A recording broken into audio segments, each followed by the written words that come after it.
Buenas noches, bienvenidos una vez más a La Letra Colorada, un programa orientado a ver las oportunidades, ver los desafíos que se presentan en el mundo para el empresario, para el emprendedor ecuatoriano. Hoy día vamos a conversar con Ricardo Valero, importante asesor en comercio exterior y aduanero, sobre lo que estamos viviendo, un desarrollo de una guerra arancelaria y comercial que está transformando el comercio exterior como lo hemos conocido. Dicho esto, vamos a ir a el entorno noticioso del día de hoy. La guerra comercial se recrudece después de que entre en vigencia los aranceles de Trump del 104% a los productos de China y del 20% a los productos de la Unión Europea. China contraataca y sube sus aranceles para productos de Estados Unidos al 84%. Trump suspende por 90 días los aranceles a todos los países, menos a China. Estados Unidos dice que China supone una amenaza para el Canal de Panamá. Hegseth, secretario de Defensa de Estados Unidos, hizo estas declaraciones en la inauguración de un muelle justamente en el Canal de Panamá, financiado por los Estados Unidos. Como consecuencia de esta guerra arancelaria, los mercados de Estados Unidos han tenido jornadas de enorme volatilidad, mientras que las bolsas de otras partes del mundo también han reaccionado con igual volatilidad. En la Unión Europea, los demócratas cristianos y los socialdemócratas alemanes han llegado a un acuerdo para formar gobierno en mayo, dando una muestra de madurez política frente a los desafíos que tiene Alemania hacia el futuro. Igualmente en la Unión Europea, en Hungría y Eslovaquia se han detectado brotes de fiebre aftosa que han llevado a tomar medidas preventivas en Europa Central, en otros países como Estonia y la República Checa. Con estos eventos noticiosos, pasaremos entonces a la entrevista con Ricardo Valero.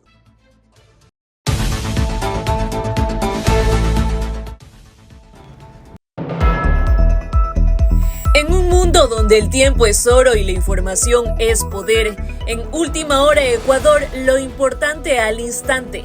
No te pierdas nuestro noticiero Última Hora Ecuador, primera emisión de 12 p.m. a 1 p.m. Les traemos las noticias más relevantes, análisis detallados, reportajes exclusivos para mantenerlos informados sobre lo que sucede en nuestro país y el mundo. Y Última Hora Ecuador, segunda emisión de 6 p.m. a 7 p.m. Sean ustedes bienvenidos a la segunda emisión de su noticiero Última Hora Ecuador. Como siempre, nuestro compromiso de llevarles la información eficaz y oportuna en el ámbito de la política, economía, deportes y entretenimiento. Toda la información en tiempo real en la palma de tu mano. No te pierdas ni un detalle, sé el primero en enterarte. Síguenos en Instagram como @ultimahoraecua. YouTube, Última Hora Ecuador, en X, @ultimahoras_. En TikTok estamos como @ultimahoraecua. Te esperamos en nuestra página web www.ultimahora.es, solo por Vito TV.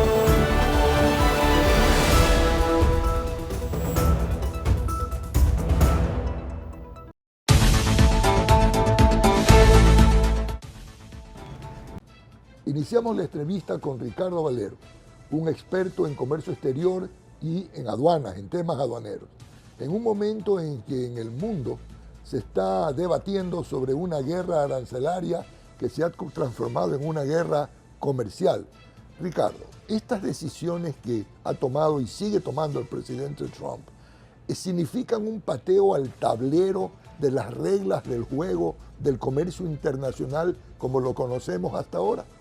Sí, por supuesto. Yo creo que para poder entender qué es lo que está pasando actualmente tenemos que conocer y revisar la historia de Estados Unidos y la historia mundial. Y creo que hasta el momento yo no he podido por lo menos ver un análisis geopolítico, porque lo que más hemos visto es análisis económicos y la tendencia es ver desde esa perspectiva. ¿En qué sentido? Recordemos que si bien es cierto ahora el gobierno de Estados Unidos con Donald Trump ha generado pues mucha expectativa, tomando en consideración no tomar en cuenta las decisiones de la OMC, los principios principales, ¿no? Nación más favorecida, el respeto de los techos consolidados de los aranceles y el trato igualitario pues a la producción nacional de cada uno de los países con respecto a las inversiones extranjeras. No es menos cierto que la Organización Mundial de Comercio no es un organismo vinculante a la soberanía de los países. Entonces ya está visto que Estados Unidos pues obviamente no ha tomado regla sobre el asunto, y creo yo que lo que está haciendo Estados Unidos es simplemente volver a sus orígenes, cómo se crearon, cómo se constituyeron como Estado. Y le voy a decir por qué, Juan José. Recordemos cuando los primeros padres fundadores, George Washington con su secretario Alexander Hamilton, aplicaron las políticas de Estado, explicaron medidas proteccionistas, no sé si se recuerda. Claro. Pero en ese entonces aplicaron dos variables muy fundamentales, que es un gran impulso estatal y medidas proteccionistas. Las de impulso estatal pues consideraban pues a la ayuda de la empresa local para poder ofrecer incentivos a la gente que pueda producir elementos de municiones o elementos que puedan ayudar a las necesidades primeras básicas que se necesitaban en ese momento. Y las medidas proteccionistas, que una fue fundamental, que fue la ley de navegación. Cuando comenzaron a construir embarcaciones americanas, comenzaron a aplicar aranceles por tonelada, y las embarcaciones estadounidenses de propiedad de americanos pagaban un 6% de la tonelada para ingreso a los puertos, frente a los que eran propiedad extranjera, construcción americana, pagaban 30 centavos por tonelada, y los que eran de propiedad extranjera y embarcación construida en el extranjero pagaban 50 centavos la tonelada. Algo similar a lo que había aquí en el Ecuador hace unos años, que se llamaba la Ley de Reserva de Carga. Sí, y de hecho también ahí es donde se creó la ley del monopolio del cabotaje, porque finalmente a las embarcaciones de Estados Unidos le hacían pagar una tasa anual por llegar a los puertos americanos, pero los extranjeros pagaban cada vez que piso cualquier puerto norteamericano. Ahora, esto es una visión suya estructural, ¿no es verdad? No, esto es historia, Juan José. No, estructural, basada en la historia. Pero vemos a su vez que el presidente Trump tiene una táctica transaccional, que sube los aranceles y, por ejemplo, ayer me parece que decidió, o esta semana pasada decidió que ya por 90 días se suspende todo el incremento de aranceles, con excepción de China, con quien tiene una guerra en particular. Es decir, a largo plazo o a mediano plazo, es posible proyectar más o menos cómo irán quedando las distintas situaciones, porque también hay tratados firmados entre Estados Unidos y muchos países, como por ejemplo el Tratado del Norte de México y Canadá, tratados con la Unión Europea, tratados de libre comercio con Perú, Colombia y otros países, Así Costa es, Rica. El problema de Estados Unidos no es un problema de déficit comercial, porque eso es lo que se vende en los medios de opinión pública. El problema que está teniendo Estados Unidos es un debilitamiento industrial. Y digo, ¿por qué, Juan José? Porque el error que cometió Estados Unidos en la década de los 80, cuando venía con una corriente librecambista, libre mercado, que obviamente no hay que satanizar porque es muy bueno el libre mercado, pero en ciertas etapas, produjo que envió su mano de obra a China. Produjo que 40 años pues su rival competidor actual se haya fortalecido industrialmente, copiando e imitando todos sus conocimientos técnicos. Y lo que está haciendo Estados Unidos en este momento es simplemente tratar de volver a fortalecerse industrialmente. Yo hago la analogía en el sentido de que, si bien es cierto, hay reglas de juego, pero cada una las impone. Si tú quieres pelear conmigo en una ronda de boxeo, pero vas a pelear conmigo con guantes donde tengan 15 libras en cada guante. Y si puedes resistir, vas a resistir. Pero ¿qué va a lograr Estados Unidos? Va a lograr que su competidor se debilite y él gane fuerza frente a una guerra comercial, que es lo que estamos viendo actualmente. Porque es una guerra comercial. Finalmente, China está liderando el tema tecnológico, está tratando de que en el patio trasero, como se lo ha denominado América del Sur, China tenga una presencia relevante. Canal de Panamá, el puerto de Chancay en Perú y otras inversiones que está haciendo, y especialmente en Ecuador con la extracción de nuestras tierras raras, los recursos minerales, que eso es otro tema que podemos conversar más adelante. Pero frente a eso, Estados Unidos se está viendo amenazado dentro de su territorio, y lo que está tratando de decir, bueno, yo voy a tratar de poner reglas a todos, pero el que me interesa solo es China. Por eso que ahora los 70 países que le está perdonando es porque eso no les mueve el tablero. El que le va a hacer pulso es China, y por eso ha mantenido las condiciones, porque obviamente esta guerra va a mantenerse. ¿Y por qué lo suspende? Esto también lo hicieron en el año 1865 Abraham Lincoln, cuando entre el Estado del Norte, que era la Unión, con los confederados, que se decía que la guerra se produjo por temas de abolicionismo de la esclavitud, pero prácticamente fue una guerra entre proteccionismo y libre cambio frente a Inglaterra. Y en ese entonces finalmente pusieron una ley del Congreso que decía ley cambiar de aumento de aranceles. Y ganó el sur y dijo, bueno, lo vamos a llamar ley de las abominaciones. Y le cambiaron el nombre a la ley cambista. Y ese entonces se produjo una etapa de ciertas décadas donde el aumento de exportaciones se mantuvo, pero finalmente eso no fue la regla porque la industria estadounidense comenzó a debilitarse y se dieron cuenta que esa no era la solución, tenían que haber un balance y buscar unas medidas proteccionistas para primero prevalecer a la industria local para poder a futuro poder pulsear con sus competidores. Y ahorita Estados Unidos está debilitado, se comienza a debilitar. Tecnológicamente no produce los chips. Tecnológicamente las empresas chinas están por encima de las empresas americanas. Y desde el punto de vista de comercio exterior, le hago una pregunta, José, ¿quién maneja el comercio marítimo actual mercantil? Claro. China. Las 12 navieras principales están en poder de empresas accionarias chinas. Los contenedores, el único fabricante de contenedores lo tiene China. 80% de los contenedores que se fabrican en el mundo se fabrican en China. Y en el momento que Trump dio las indicaciones, la amenaza de las medidas proteccionistas, hubo una transmutación de las rutas navieras. Todas comenzaron a cambiar de rutas y tiene un propósito geopolítico. No lo hicieron porque me da la gana, simplemente también para hacer contraposición a las declaraciones de Trump. Y de hecho eso es lo que vamos a vivir en este año, porque ya actualmente las rutas están reflejando dilataciones, retraso en sus tiempos, porque justamente todo esto es para evitar que obviamente lograr impactar esa decisión de medidas proteccionistas con el movimiento de las rutas comerciales, que finalmente también se va a ver perjudicado por no tener una especie de manipulación con respecto a ese mercado, que es importante. Ustedes saben que a través de la historia se dice que el que maneja los mares, el que maneja la navegación, maneja el comercio, ¿no? Claro, China venía muy agresiva con su proyecto de la ruta de la seda, ¿no? Así es. Montando toda una infraestructura mundial de logística, transporte, puertos, etc. Y que la quiere activar ahora. Y que ahora Trump la para, por ejemplo, con el canal de Panamá. Por supuesto, ¿no, porque verdad? sabe que hay mucha inversión china en dicho Claro. puerto.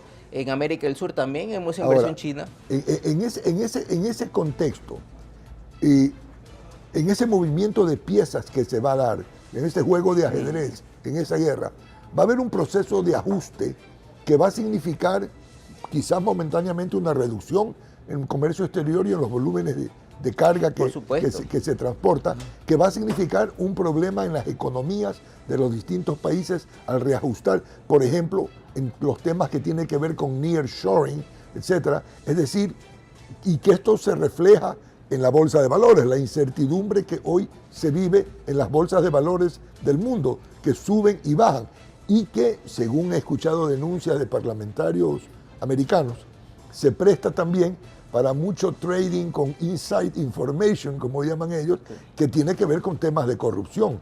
¿Cómo ve usted este asunto? Bueno, como en todas decisiones e implementación de políticas salen algunos beneficiados, se podría decir, y efectivamente en esto van a salir beneficiados por todas partes.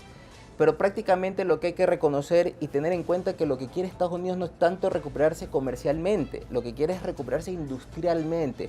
Por eso que vemos las decisiones ahora de la reducción de aranceles por parte de Ecuador del 10%. No tanto es porque quiere beneficiar a Ecuador, es porque quiere obviamente a su industria automotriz tener las facilidades para que pueda ingresar a un mercado que está cooptado por el mercado chino automotriz. Entonces, esto no es una de cambios que se van a realizar de la noche a la mañana. Cuando hablamos de geopolítica, los cambios, cuando hablamos de días en geopolítica, son décadas. Entonces, estos cambios, si bien es cierto, Estados Unidos para fortalecerse industrialmente le tomó más de 100 años, porque recordemos que todo esto de las medidas proteccionistas fue hasta el año 1930, un poco antes del comienzo de la Primera Guerra Mundial. Y ha fortalecido, pues obviamente dice Estados Unidos, bueno, cambiemos la página, dejemos las medidas proteccionistas y abramos el libre cambio al mundo. Porque desde ese punto de vista él podía poner con las condiciones y de hecho las sigue poniendo como un Estado continente. Y si bien es cierto, todos nos hemos beneficiado del libre comercio, pero hay que ver y analizar desde qué punto nos conviene. Seguir siendo manipulados en la órbita de Estados Unidos o en algún momento tratar nosotros también de establecer políticas a largo plazo con nuestros recursos naturales para si bien es cierto geográficamente no nos comparamos, pero de alguna u otra manera tratar de tener algún recurso, algún elemento que nos pueda servir para algún momento también pulsear en ese tablero a futuro, ¿no? En este pulseo, como ustedes lo denominan, vemos que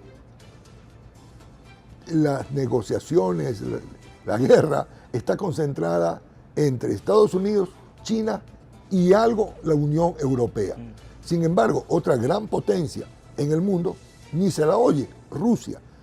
Hasta ahora en ningún artículo, por lo menos que yo haya leído y revisado, inclusive para este programa, he escuchado una posición de Rusia sobre el tema de los aranceles. ¿No le parece a usted extraño que Rusia simple y llanamente, por lo menos hasta ahora, no pinta en este proceso? Sí, bueno, para hacer una comparación entre Rusia, Estados Unidos, Europa, la Unión Europea y China, la diferencia y las desventajas que tiene la Unión Europea, que sí, es una confederación de estados, pero están balcanizados, por decirlo así, fragmentados en normativa, y eso no es una amenaza para Estados Unidos a futuro. Rusia finalmente sabe que las medidas que está aplicando Estados Unidos son las que él en algún momento también las ha aplicado dentro de su administración y sabe que obviamente estará a expensas de saber qué va a pasar a futuro. Tiene otros intereses ahora con la de Ucrania, tratar de recuperar espacio de lo que ha perdido ahí. Y China finalmente es alguien que siempre ha trabajado en silencio durante muchos años y que creo que tiene una desventaja, que es el idioma.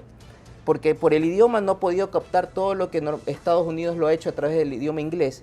Y si alguien debería enfrentarle a Estados Unidos a largo plazo, pues no, serían todos los países de habla hispana, que son más de 500 millones de habitantes. Claro está, cada uno con su soberanía, su jurisdicción, pero obviamente venimos de una misma cultura y que en algún momento habrá que pensar si esa hispanidad sirva para obviamente ser alguien que se presente como actor principal en el tablero geopolítico. Y con 50 millones de hispanos en Estados Unidos. Que va a impactar o ya está impactando actualmente, porque de todas maneras eso hace que la cultura norteamericana no es distinta a la cultura hispanoamericana, porque gran parte del estado, de la superficie de Estados Unidos fue parte también de Hispanoamérica. Claro. Recordemos los estados de Kansas, Arizona, Texas, el propio México, que fueron conquistados por el Tratado de Guadalupe Hidalgo en el 1848. Y a partir de esa fecha, oh sorpresa, descubrieron oro en esas zonas y obviamente eso también ayudó a que Estados Unidos se fortalezca industrialmente y tome decisiones que actualmente las vemos de alguien que maneja los tableros geopolíticos, ¿no? Usted ha tocado un producto que de repente se volvió importantísimo nuevamente en los commodities, el oro. El oro, que se convierte en el refugio en momentos de incertidumbre, ha subido una barbaridad en los precios, mientras que el petróleo ha caído $20 el barril. Esto pues verdaderamente es una demostración de estas variables, estas variantes que se dan producto de la incertidumbre.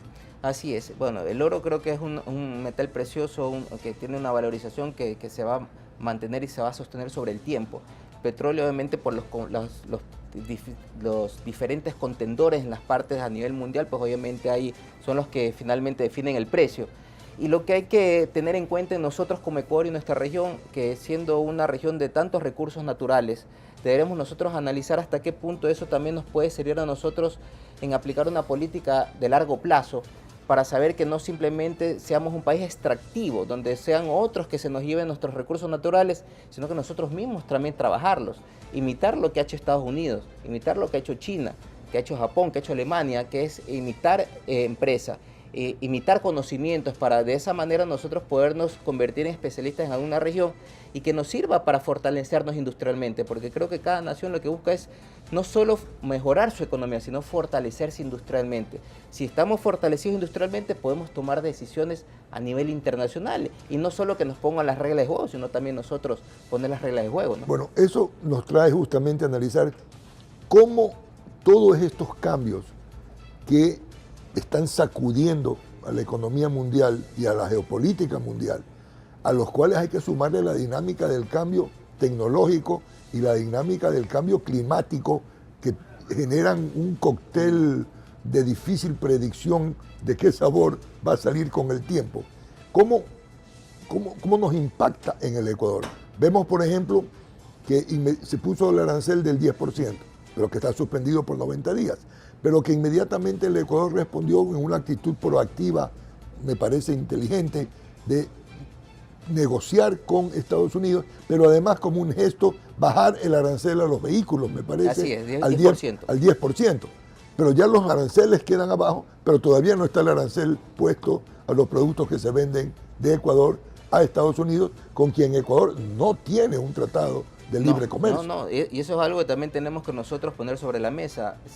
Los beneficios que ciertos productos han tenido en los últimos años ha sido a través de otros sistemas, como el sistema de preferencias arancelares o la TPDA, pero no se ha logrado poder definir un acuerdo comercial permanente. Y actualmente todas estas negociaciones que se ha llegado de reciprocidad, por decirlo así, pues bueno, creo que es un aliciente para Ecuador para decir, bueno, cuál va a ser la posición a futuro. Creo que Ecuador no le mueve, no le pulsa a Estados Unidos ahorita su política. Sin embargo, pues está incorporado dentro de una estrategia que lo que quiere es simplemente decirle a China, ojo, yo sigo manejando mi patio trasero, yo sigo manejando mi continente y yo pongo las reglas, que va por ahí. Creería que después de estos 90 días va a seguir todavía la imposición de gravámenes en otros sectores, van a haber más, menos, y vamos a seguir en esa negociación, ¿no? Pero creería yo que no es tanto Ecuador. Es simplemente decirle a China, yo sigo manejando la región, yo sigo manejando aquí, yo pongo las reglas. Y si bien es cierto, tú has invertido en todos estos países, pues bueno, tendrás que lidiar conmigo, no tanto con los países del resto de América. Es como lo veo, ¿no? Tratándose en el caso de Ecuador de que Estados Unidos es nuestro principal socio comercial y también la Unión Europea, lo que resulte de esa relación en Unión Europea y Estados Unidos también nos va a afectar al Ecuador en la función de la comercialización de nuestros productos y de la inversión en Ecuador. Bueno, usted sabe que las inversiones siempre dependen mucho de la volatilidad jurídica que estamos experimentando. Pero más allá, sabemos que tenemos acuerdos comerciales firmados con China, con la Unión Europea, y el que no lo tiene es Estados Unidos. Ahí habrá una oportunidad para decirle a Estados Unidos, mira, si tú quieres que yo te ayude, tienes que ayudarme a abrir también las puertas para tener las mismas condiciones. Y esperaremos que eso sea una herramienta que tengan todas nuestras autoridades para poder decir ahora sí, ya hablemos en serio y hagamos que un pacto a largo plazo para efectos de todo lo que tú estás experimentando con tus rivales principales, ¿no? Que son China y otros países de la Unión Europea, ¿no? Estas medidas, esta guerra comercial, podría en un momento determinado afectar las economías de Europa y de Estados Unidos, principales mercados nuestros, bueno, e inclusive de China, y generar una recesión o una caída en crecimiento económico de estos países que afecten el consumo y que afecten los hábitos del consumo de esos consumidores, con lo cual se afecta la demanda, por ejemplo, hacia productos como los que exporta Ecuador, cacao, banano, camarón, pescado, flores, etcétera. Sí, yo creo que va a haber una etapa que vamos a ver una crisis muy, muy profunda, no sé si comparadas a la Gran Depresión, a las del 2008, pero finalmente sí, esta toma de decisiones en algún momento nos va a impactar económicamente. Ya vemos que las bolsas de valores están muy volátiles, suben, bajan, pero principalmente creo que el objetivo de Estados Unidos es, bueno, aquí tengo que sacar, yo agarro mi boya y no me importa los demás.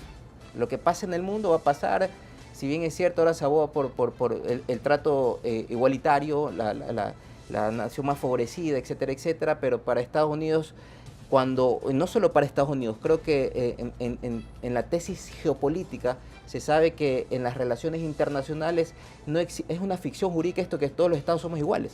Unos son más grandes, otros más pequeños, y unos ponen la involuntad y otros resisten a la voluntad. Entonces, en este sentido, obviamente, tenemos que saber que a futuro quiere sobrevivir o quiere sacar la cabeza el que tenga más fuerza. Y nos va a tocar a todos tratar de hacerlo. Entonces, ahí más bien sabrá cómo podemos jugar en este mar donde Estados Unidos con China, dos grandes, están jugando, que revolotean sus olas y nos va a caer, y saber que nosotros también tenemos que por lo menos tener nuestra boya para seguir subsistiendo y sacando la cabeza a flote, ¿no? Ahora, el presidente Trump o el gobierno del presidente Trump tendría un desafío en el sentido de no perder su base electoral, porque vemos, por ejemplo, que los aranceles que ha subido Canadá los aranceles que ha subido China van orientados a los estados a donde el electorado es el electorado de Trump, los productores de commodities, por ejemplo, agrícolas. Y tiene usted una elección intermedia después de año y medio para renovar el Congreso de Estados Unidos, lo cual le puede significar un problema a las mayorías que hoy tiene Trump en el gobierno. Esta afectación, este impacto, podría llevar a que Trump morigere sus políticas para que no afecten la capacidad del consumidor norteamericano, el encarecimiento de la vida. Yo creería que lo haría, pero sin quitar las medidas proteccionistas, es decir, aplicaría una especie de impulso estatal a esas industrias locales, darle beneficios tributarios locales y darle facilidades, porque creería yo que el tema no es de tratar de salvar a un sector en específico, sino tratar de fortalecer a todos los sectores comerciales que le den un impulso como nación de Estado potencia que ha mantenido durante los últimos decenios. Y eso es lo que estamos viendo. Yo simplemente reitero, hay una debilidad que Estados Unidos la está sintiendo, no puede manejar ciertos sectores industriales, tecnológicos, comerciales, ya se les está escapando de la mano, y es la única forma de decir, bueno, yo tengo que poner aquí mano dura, porque si no finalmente las cosas se me salen de la mano. Y no pensando para mañana, sino como hablamos de geopolítica, pensando ya en décadas, tratar de que esto tome un tiempo, como le tomó casi más de 85 años a Estados Unidos fortalecerse industrialmente desde que se independizó. Puede ser que esto también sean los resultados que no lo podamos ver nosotros, sino que los verán nuestros nietos o bisnietos de lo que quiere o pretende Estados Unidos. Hay que ver también cuál es la realidad, el protagonismo de otras regiones, cómo se va a enfrentar China, cómo se presentará la Unión Europea, qué pretenderá también Rusia con respecto a sus intereses. Entonces va a depender mucho qué es lo que pase a nivel internacional y saber si verdaderamente las acciones que Estados Unidos está tomando son las correctas, ¿no? Ricardo, este programa se llama La Letra Colorada, porque, como la vez anterior que usted nos acompañó, para ver la letra chiquita en los Bill of Lading, la letra chiquita en los contratos, qué oportunidades, qué amenazas representa esa letra chiquita. ¿Qué le diría usted a la audiencia de este programa? ¿Cuál es la letra chiquita? ¿Qué es lo que tienen que poner atención en lo que está pasando en el mundo? ¿Y cómo prepararse para enfrentar los resultados de este cambio tan dinámico? Sí, buena pregunta, Juan José. Yo creo que tenemos que reconocer que lo que está pasando con Estados Unidos también puede suceder aquí en Ecuador y que tenemos que tomar nota y tratar de imitar. Saber que Estados Unidos pasa una etapa convulsionada dentro de su economía, de su comercio, y creería yo que como Ecuador, en región América del Sur, que somos tan ricos en recursos naturales, tratar de saber que estas situaciones también nos pueden afectar a largo plazo, y más bien tratar de cambiar nuestras políticas y aplicar, ahora que estamos por experimentar algún cambio dentro de nuestras administraciones públicas, sepa que tratar una política a largo plazo creería que es algo que nosotros tenemos que acoger, sabiendo que puede ser que no podamos ver nosotros la solución, pero en algún momento podrá fortalecer a Ecuador en algún sector específico. Por ejemplo, hablaba de las tierras raras, nuestro cobre. Si bien es cierto no estamos dentro del triángulo entre Argentina, Chile y Bolivia, que tienen una gran reserva de cobre, ¿por qué negociar que la extracción la haga China o Canadá? ¿Y por qué no hacer nosotros que lo hagamos para en algún momento a futuro nosotros ser los expertos en hacer baterías para carros eléctricos, que será el futuro no muy lejano? Claro. O tratar de hacer chips, que tenemos componentes que son utilizados para el sector tecnológico.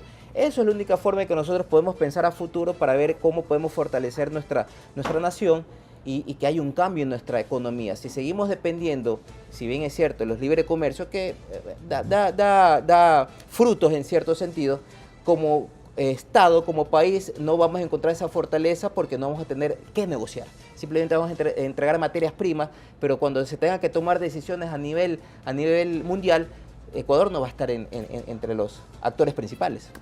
Ricardo, muchas gracias por haber compartido con nosotros sus conocimientos y su visión de un problema tan crítico. Usted como asesor en comercio exterior y aduanero lo conoce en detalle, y gracias por haber compartido con la audiencia sus puntos de vista muy importantes para enfrentar esta situación. Gracias. Buenas noches, Ricardo. Muchas gracias.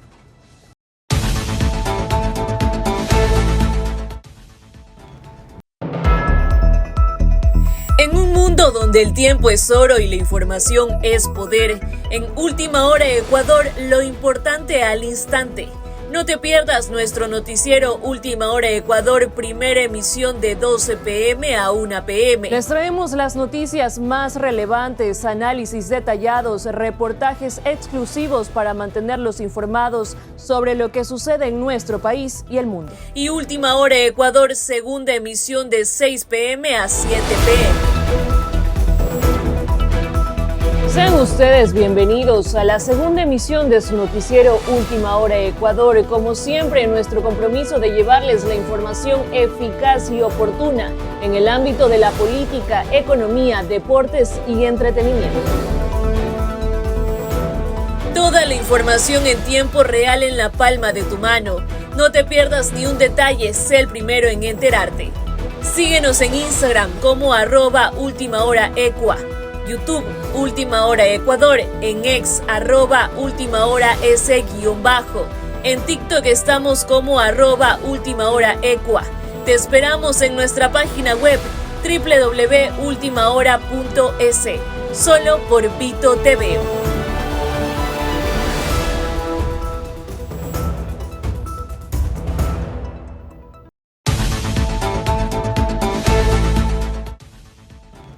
Vamos a las conclusiones de esta tan interesante entrevista con Ricardo Valero. Ricardo nos ha dado una visión histórica, geopolítica, de lo que significa esta guerra comercial y esta guerra arancelaria, de las motivaciones que tiene el presidente Trump y su equipo económico de recuperar para Estados Unidos el liderazgo industrial y tecnológico que estaba quedándose atrás de China y de otros países del mundo. Esto es lo que va a marcar el proceso de guerra comercial, guerra arancelaria, que va a seguir en una forma un poco no muy planificada, que entra y sale, suben y bajan aranceles. Los ecuatorianos tenemos que prepararnos y ver en este proceso cómo y cuáles son las políticas públicas que a largo plazo se requieren para esta dinámica de cambio que hay que sumarle al cambio geopolítico, al cambio climático y al cambio tecnológico. Buenas noches y gracias por asistir nuevamente a este programa La Letra Colorada.